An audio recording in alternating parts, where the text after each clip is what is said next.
Well, we're 4 weeks through the 2014 NFL season, and I figured it was about the appropriate time to release an updated 2015 NFL mock draft. I know it might seem like it's kind of early, but when it comes to the NFL draft, frankly, I don't know that it's ever too early. A couple of things to keep in mind. Number one, and you could look at my entire first round mock in the description box down below. It is one round. I'm not going to start doing 2, 3, 4 round mock drafts until the off season, until we actually get into the full on draft cycle. The next thing to keep in mind is that this is a combination type of mock draft at this point in time in terms of team needs, where I project players to be, maybe certain scenarios of if quarterbacks are going here, who's going to drop, if these positions get more value, what's going to happen here, here, and here. So keep some of those things in mind. Also, when it comes to the order of this, and this is something that when you do it before a season or during a season, tends to get a bunch of people's panties in a bunch. I have based my draft order off of teams' records for the first 4 weeks of the season and factored in things like strength of schedule. While it might not be perfect, especially when you look at the last 12 teams, I think that's a little bit off. It's not that far off. It's not that bad. So let's say, for example, you're a Jets fan and you're pissed off because I have your team at 1-3 sitting there with the 3rd overall pick. Deal with it. Your team is 1-3. They are there at the 3rd overall pick. Obviously, I had some reason to put them there, and it wasn't just because of personal bias. So quit your bitching and moaning. Got it? Thank you. All right. Now, a few things of note here with this mock draft. You look at my top 10. I'll start off with number 1, the Oakland Raiders. If the Raiders finish the season with the worst record and as a result get the number 1 overall pick, that undoubtedly I would think mean that Reggie McKenzie, the general manager, would be canned. In that case, you'd be looking at bringing in a new general manager and a new coach. That would also signify to me that Derek Carr wasn't your franchise quarterback. And as a result, I've seen mock drafts that have the tackle from Texas A&M going number 1 or Leonard Williams going number 1, and they've got the Raiders picking number 1. And I'm like, you don't get it, people. You either have a franchise quarterback or you don't. In order to win and win big and potentially win championships at the NFL level, you must have a franchise quarterback in today's game, period. If the Raiders finish with the worst record in the league in 2014, which is a possibility, then clearly Derek Carr has established that he is not a franchise quarterback. It does not matter if the previous regime picked him with a 2nd-round pick. You have to go into the 2015 NFL draft targeting a quarterback if one of us is available that is worthy of the number 1 overall selection, which I believe is the case with Marcus Mariota from Oregon, period. It's the same thing that happened with the Panthers in 2010 with Jimmy Clausen. They took him in the 2nd round. They had a doo-doo season. They got the number 1 pick. There's Cam Newton. There they go. They had no choice. To me, the Oakland Raiders here have no choice. I think they have their star on defense, their building block in Khalil Mack. They need that face of the franchise, though. They need that franchise quarterback. Derek Carr, if they finish here, would have established that he's clearly not in. I don't think he is anyways. But let's wait for the season to play out. But if that's the case, Raiders get the number 1 pick. Mariota has to be the guy. And you look at some other things like Jacksonville at number 2. A lot of people will probably mock a defensive player here, and I understand the philosophy. You've got a defensive-minded head coach. You know, that defense obviously needs help. But you also got to keep in mind, Blake Bortles is your franchise now. That's the priority. That's the guy you got to build around. This whole thing of, well, you take a quarterback and then the next several years you draft defensive players is completely and totally stupid. That's what dumb organizations do. Oh, like the Jets did. And they're not the only ones. They're not the only ones. Way back when the Houston Texans did that crap. They sat there and took David Carr. Then they took Andre Johnson the next year. And instead of giving him an offensive line and other pieces to work with on offense, they sat there and kept drafting damn defensive linemen every year. And where did it get them? Exactly. In this case, the Jaguars' offensive line is terrible. They are doo-doo. They cannot protect the quarterback. They suck in terms of opening up holes in the running game. You got to help out Blake Bortles. He's the franchise. He's the priority. He's what you base everything off of, period. No exceptions. No excuses. And in this case, even though I'm not sure Ogbuehi is the best offensive tackle in this class, I think his athletic upside and his ability to play left tackle, something I don't think Luke Joeckel can do at the NFL level. He's probably better suited on the right side. He's the type of guy that the Jaguars would need, and he would be an upgrade at left tackle, and Joeckel would be an upgrade at right tackle, so you'd be impacting multiple areas of your offensive line with one pick. The Jets have to go offense here. I've seen a bunch of fans talk about they still need a pass rusher or they still need a corner. How many picks are you going to spend in the first round on defense?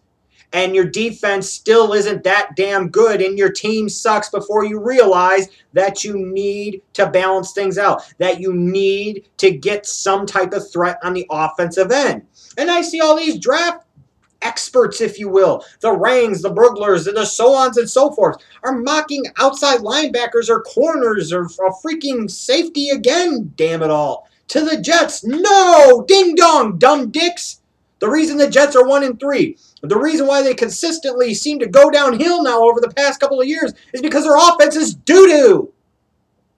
Yet another young quarterback at Geno Smith, surrounded with an absolute lack of help and weapons around him.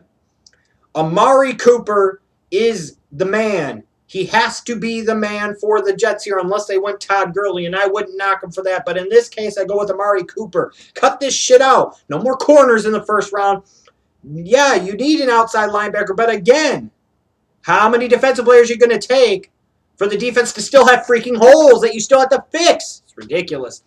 I look at Leonard Williams for Tampa, and I view him as the type of guy that Lovey would love to have on the opposite side of McCoy on the inside at the defensive tackle position for his Tampa 2 system. I think Landon Collins has a real chance to jump up into the top 10 and maybe even the top 5, which is what I have happening here with him going to Washington at 5, who desperately needs help in that secondary, even though they could also go offensive line to protect, whether it be RG3 Cousins or another quarterback down the road.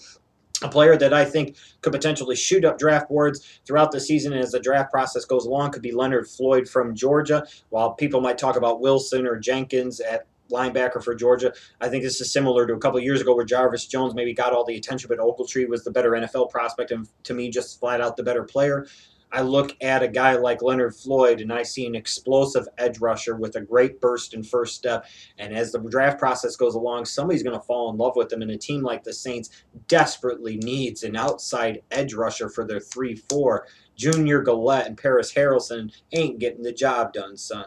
In terms of the quarterbacks, I have Connor Cook going ahead of Jameis Winston. In this case, I've got Connor Cook going 7 to Tennessee. Even though I'm not sure that Wisenhunt wants a young quarterback, I think he would have a preference, frankly, to bring in a veteran. But if they were to go quarterback here, I think they would go Connor Cook. He's got the type of skill set and size combination that I think Wisenhunt would prefer in his offense, and he doesn't come with the baggage of a Jameis Winston. I've got Winston going number 9 to the Rams. Winston could drop. If he declares, he could potentially drop. He could drop to the bottom portion of the first round for all we know because with all the incidents involving Ray Rice and Adrian Peterson and Greg Hardy and Ray McDonald, a lot of these owners and front offices are going to want to save face and they're going to want to avoid some of these players like this, especially potential players like this at the quarterback position because if you miss at the quarterback position, it sets your organization back for years. With that said, the St. Louis Rams, with Les Snead at general manager and Jeff Fisher at head coach, they've taken some chances on some guys like Janoris Jenkins, what have you. They took a chance on Michael Salmon initially drafting him when a lot of other teams didn't want to. They've got the willingness to take some risks and take some chances. With that said, they are also probably the one team that could afford to take the gamble on Jameis Winston in the top 10 because they could sit there and say, well, we had to do it. Are we going to ride with Austin Davis long term? I don't know about that. Furthermore, we sure as hell can't go back to Sam Bradford. We learned our lessons there.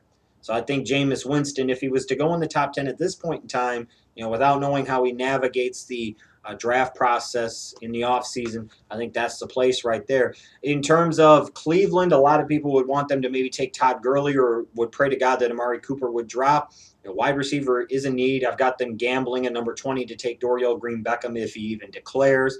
That would be a gamble, but it could be a gamble that would pay off really huge. But at number 8, this is a team that had a hard-on for Greg Robinson in the last draft. A guy like Andrus Peat could be a guy that's somewhat similar in their eyes. They might want to play over on the right side for a couple of years, allow them to flip Mitchell Schwartz inside to guard, and give them more protection for Johnny Manziel at and the Cleveland Browns offense. A guy like Peat, I think, will go in the top 10. Then you look at number 10. For me, the Patriots, Belichick has been a moron in his recent drafts. He has to understand, you would think that you can't keep drafting defensive players when Tom Brady is supposed to be your franchise player. At some point in time, you got to build around him, especially when you let all your best offensive players go. At some point in time, you've got to replenish that stockpile on that side. And here you could go with Todd Gurley, and God knows they could use him, especially with both Vereen and Ridley being free agents at the end of the season. If not, then you go to somebody like Sammie Coates, a big wide receiver that's got some physicality to him and some great deep speed, things that they could definitely use in New England. Now, you've also notice I'll put some of the notables that missed the cut in the first round. Things like Randy Gregory going number 29. I'm sure that'll surprise some people. Like I said before, this is very early in the process. So a lot of things could change. And I'm not saying that's where he's going to end up. It's just kind of the way different scenarios played out, and that's where he dropped. But keep in mind that, a couple of years ago, DeMontre Moore and Bjorn Werner were supposed to be two of the top 3 to 5 picks in that draft, and one of them got taken in the later portion of round 1 in Bjorn Werner, and the other one in Moore went in the 3rd round.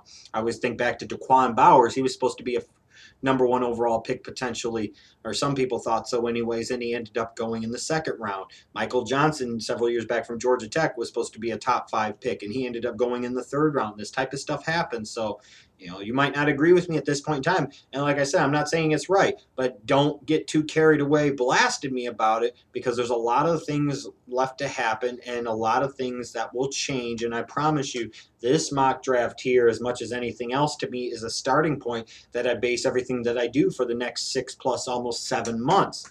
So I'm not even taking it that seriously. But it is a measurement of a few things that lets you know what teams could be looking at, what players could potentially be going where, how different scenarios could play out based off of where the quarterbacks go, could some of the pass rushers drop, so on and so forth. So you let me know what you think about my mock draft. If I pissed off any of you Jets fans, well, it doesn't take much to piss you off. I love you, but sometimes you're a bunch of whiny bitches, and that's the facts. You've got a lot of reasons to complain, though, because you have to deal with an idiotic organization just like I do with the Chicago Bears. So thanks for you guys checking this out. Like I said, let me know if you have any questions about any specific prospects or anything, because I'm just now really starting to get into the evaluation process. You have any thoughts on where your team might be going, or questions for me about where your team might be going in the draft to come, hit me up on Twitter, pfspot_Schlegel.